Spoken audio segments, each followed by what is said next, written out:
Your power tool's motor uses two carbon brushes to conduct electricity to the armature. They do this through the commutator. The carbon brush will wear down over time from rubbing against the rotating commutator and will need to be replaced. Worn brushes can cause excessive sparks around the commutator. Sparks can also be caused by a damaged armature, so you want to carefully inspect both if sparks are present. Replacing the carbon brushes is a repair that you can do yourself, and I'm going to show you how. Hi, I'm Mark Socha.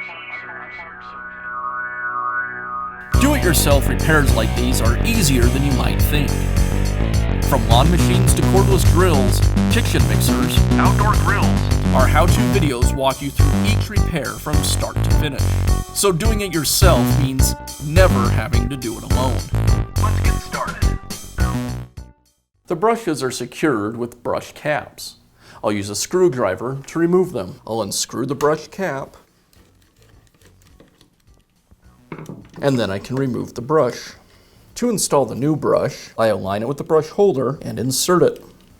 Now I can replace the cap. I'll place the cap over the brush, compress the spring, and thread the cap back into the holder. I want to be careful to not over tighten the cap or I can damage it.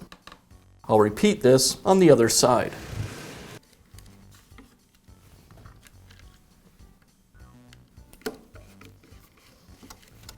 And that's how easy it is to install a new set of carbon brushes in your power tool. Be sure to check back often for new videos and expert advice. If you found this video helpful, give us a thumbs up And leave a comment.